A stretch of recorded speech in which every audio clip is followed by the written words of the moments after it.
Si conoces personas que aparentan ser buenas, pero realmente son demonios, no te pierdas esta increíble historia y quédate hasta el final porque las apariencias no son lo que parecen.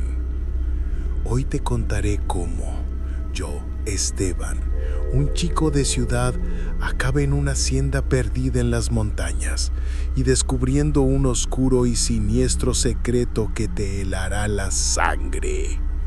Y como una adorable tía puede llegar a ser un ser demoníaco. ¿Te atreves a escucharlo todo? Tenía 17 años. Mi nombre es Esteban, y esta es la experiencia más aterradora que he vivido en toda mi vida. Una pesadilla que aún me persigue en las noches oscuras. Si estás aquí porque el título promete revelarte un secreto demoníaco oculto en las profundidades de las montañas andinas, quédate conmigo. Te mostraré cómo un paraíso rural se transforma en un abismo de horror, con desapariciones inexplicables y entidades que no pertenecen a este mundo. Te prometo que, si llegas hasta el final, no solo sentirás el escalofrío que te mantendrá despierto, sino que obtendrás una advertencia vital que podría salvarte si alguna vez te encuentras en un lugar aislado como este. Una lección sobre cómo reconocer las señales antes de que sea demasiado tarde.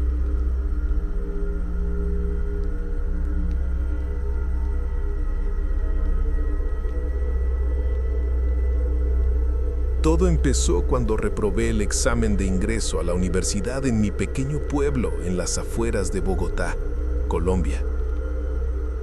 Mis padres quedaron devastados. Mi madre especialmente soñaba con que yo me convirtiera en ingeniero o médico, algo que les diera orgullo y me sacara de la vida humilde que llevaban. Pero a mí, los libros nunca me apasionaron. Desde niño prefería el aire libre, el sudor del trabajo manual, ayudar en la granja familiar con las cosechas de maíz y las reparaciones en la casa. Mi padre, que era un campesino endurecido por años de labranza, a veces me llevaba a los campos al amanecer, y esos momentos de conexión con la tierra eran lo que realmente me llenaba el alma. No veía el fracaso escolar como el fin del mundo. Para mí era solo una excusa para empezar a vivir de verdad.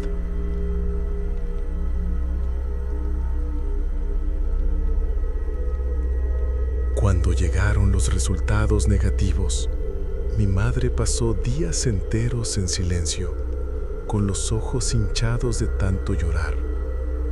Quería que yo tuviera una vida mejor, que escapara del ciclo de pobreza que los había atrapado a ellos. Mi padre, en cambio, fue más pragmático. No todos nacen para los libros, hijo. Lo que cuenta es ser un hombre de palabra, con manos fuertes y corazón honesto. Discutieron durante noches enteras, sus voces bajas filtrándose por las paredes de adobe de nuestra casa, mientras yo fingía dormir. Mi madre insistía en que me quedara en el pueblo, buscando un empleo local en alguna tienda o taller, algo seguro y cerca. Pero mi padre tenía un plan diferente, uno que me cambiaría para siempre. Su hermana mayor, mi tía Valeria, poseía una hacienda de ganado en las sierras remotas de los Andes, en una región apartada del departamento de Boyacá.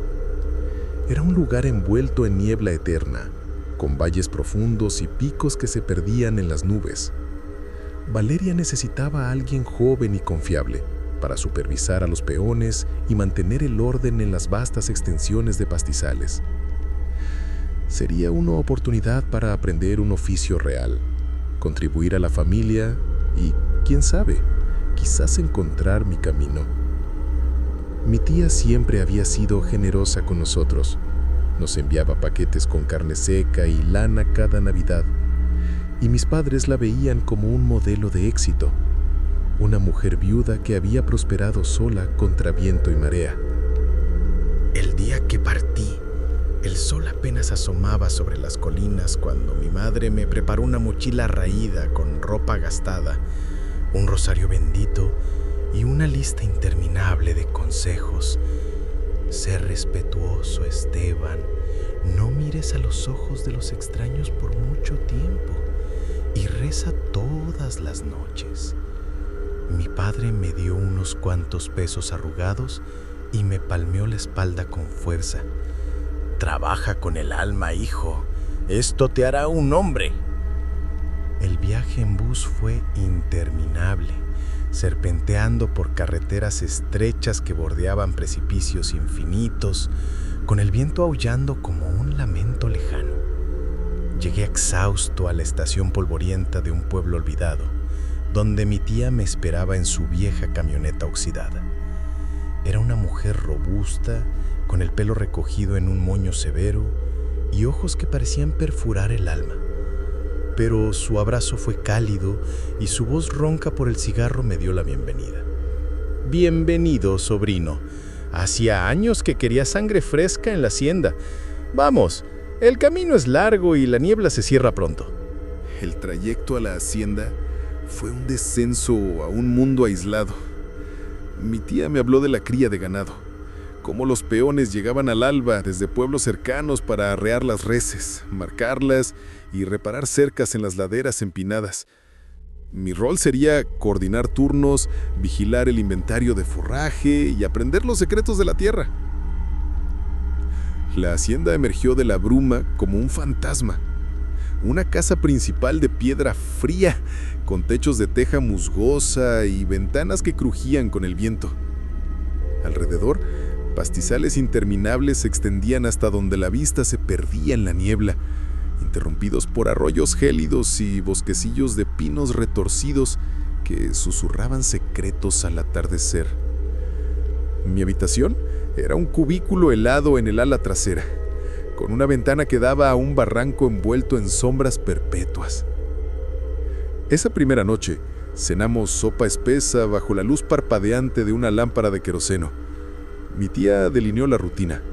Salíamos antes del amanecer a recoger peones en el pueblo.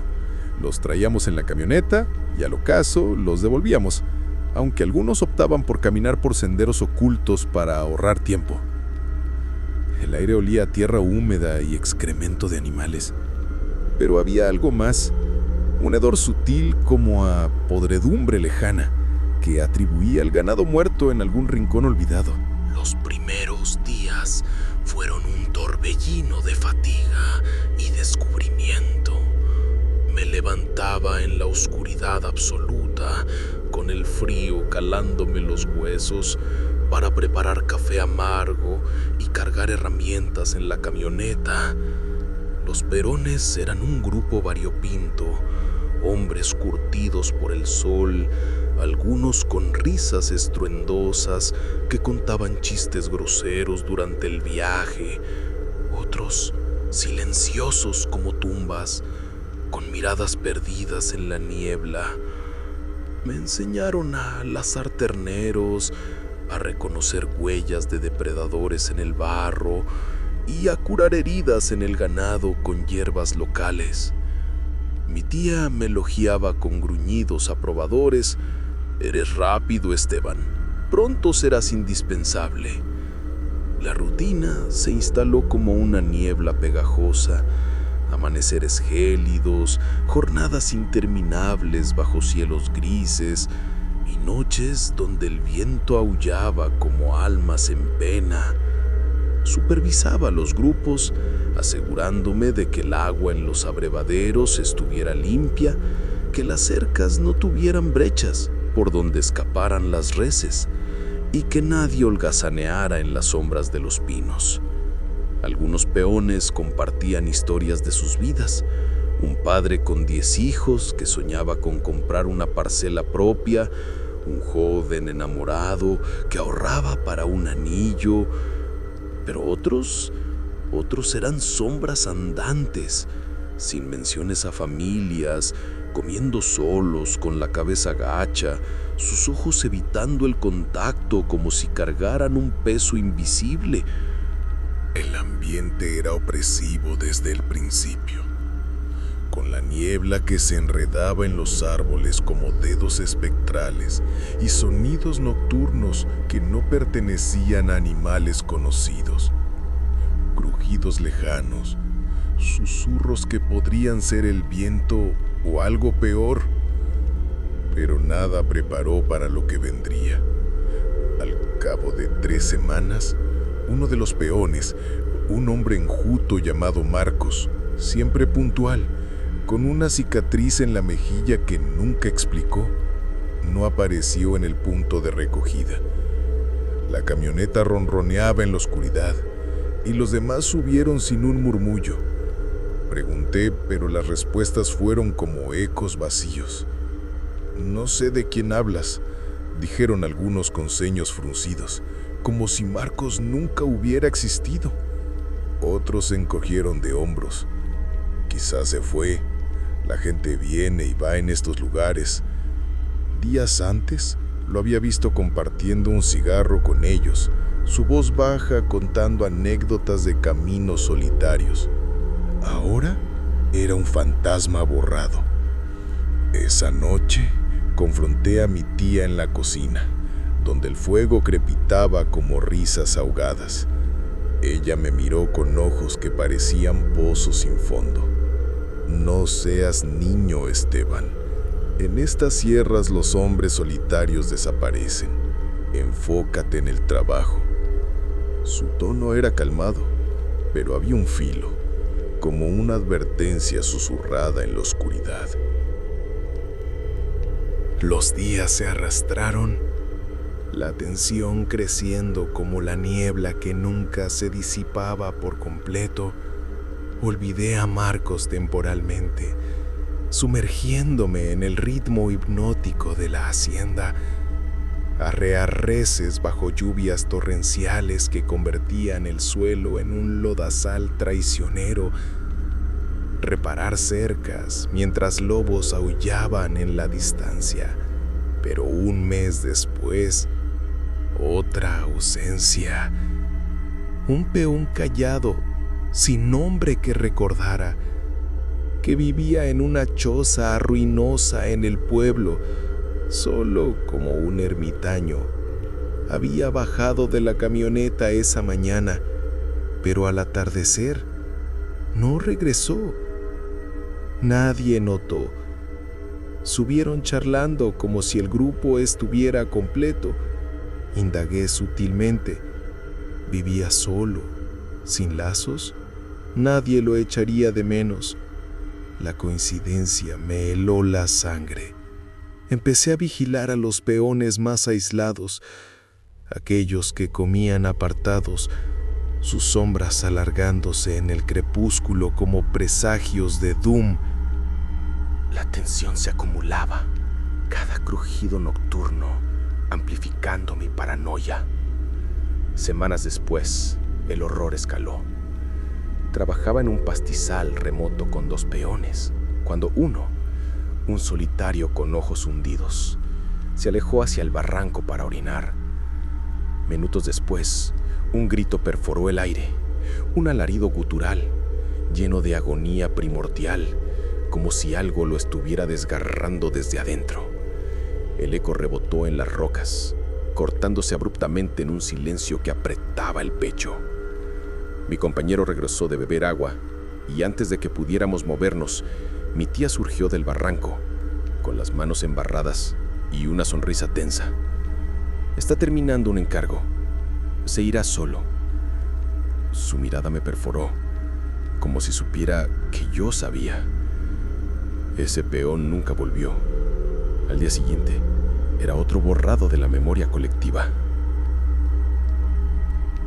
Mis sospechas hacia mi tía crecieron como raíces envenenadas. La espiaba en las noches, cuando salía sigilosamente hacia el barranco. Una madrugada, la seguía a través de la niebla espesa, el corazón martillando. Llegó a una cabaña derruida, oculta por enredaderas como venas pulsantes, con un techo hundido y ventanas como ojos vacíos. Entró con una llave escondida en una roca tallada como un cráneo. Esperé, oyendo murmullos guturales, cánticos en una lengua arcana que erizaba la piel.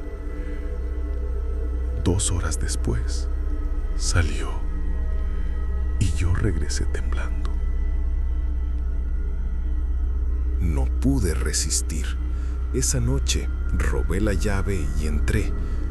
El interior era un santuario profano, velas boteando cera roja como sangre, un altar con estatuas negras que inducían migrañas al intentar recordarlas, formas retorcidas, inhumanas. El aire era denso, fétido con incienso y putrefacción, un frío sobrenatural que calaba hasta el alba. Salí aterrorizado, pero el mal ya me había marcado. Noches después seguí espiando. Una puerta entreabierta reveló el ritual.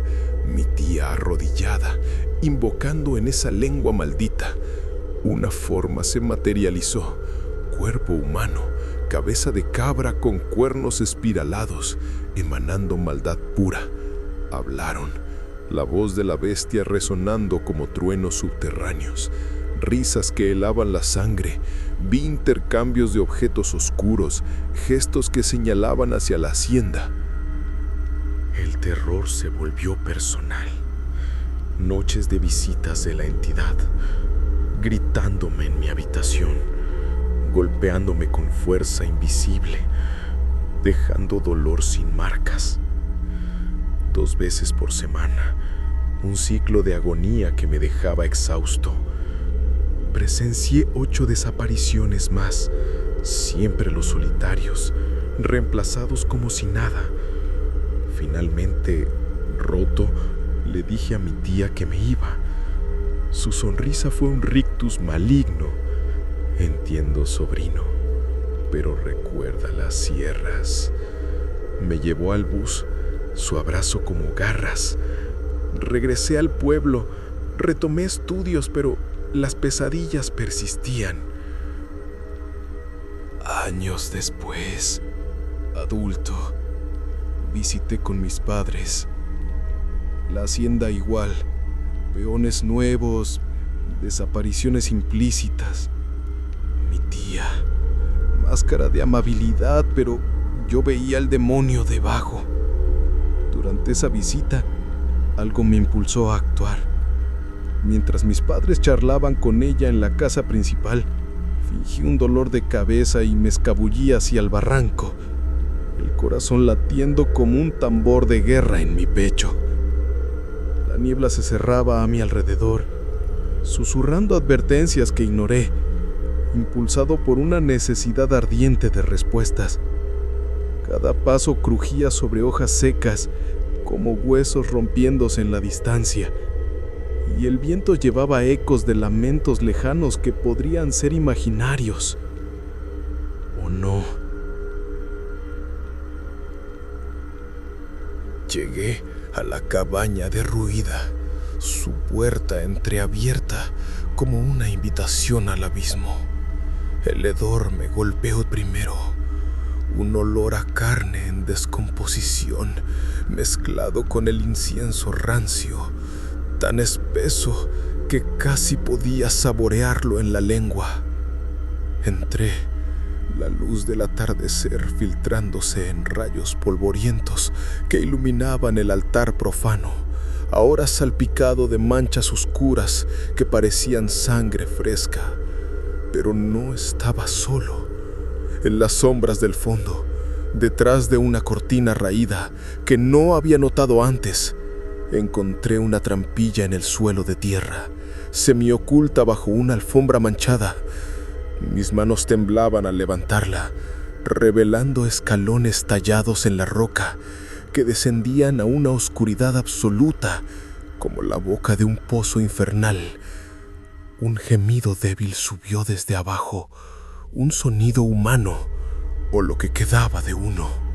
Bajé, cada escalón amplificando el suspenso, el aire volviéndose más frío y húmedo cargado con el hedor de la muerte inminente. La linterna de mi teléfono iluminó un túnel excavado toscamente, con raíces colgando como venas expuestas, y al final, una cámara subterránea que me heló la sangre. Ahí estaban, o lo que quedaba de ellos, los trabajadores desaparecidos, encadenados a las paredes como ofrendas vivientes, sus cuerpos demacrados, piel pálida estirada sobre huesos, ojos vidriosos que suplicaban en silencio. Algunos aún respiraban, sus pechos subiendo y bajando en ritmos irregulares, murmurando oraciones rotas en lenguas olvidadas. Otros eran cascarones vacíos, sus almas succionadas por esa entidad cabría, dejando solo caparazones marchitos que se desintegraban al toque. Conté al menos una docena, sus rostros familiares de mis noches de vigilia, ahora twistados en expresiones de eterno tormento. La bestia no los mataba de inmediato, los mantenía vivos, alimentándose de su miedo y soledad, un banquete lento que alimentaba el pacto de mi tía con lo infernal. Un ruido arriba me sacó del trance, pasos pesados acercándose. Mi tía, ella sabía. Corrí de vuelta, cerrando la trampilla con manos resbaladizas por el sudor, y escapé a través de la niebla justo a tiempo, mi mente gritando con el horror de lo descubierto. Corté contacto para siempre. Ahora cuento esto no solo para advertir, sino para implorar. Si oyes de una hacienda en Boyacá, donde los solitarios van y no vuelven, investiga el barranco. Quizás tú puedas liberarlos antes de que la entidad reclame más almas. O al menos, evita convertirte en uno de ellos. Pero recuerda, una vez que ves el abismo, él te ve a ti y nunca olvida. Si esta historia te puso los pelos de punta, no olvides darle like y suscribirte para más relatos que te mantendrán despierto por la noche. Y si alguna vez has tenido un encuentro que no puedes explicar, déjalo en los comentarios. Tal vez no estés tan solo como crees. Buenas noches y cuidado con lo que acecha ahí fuera.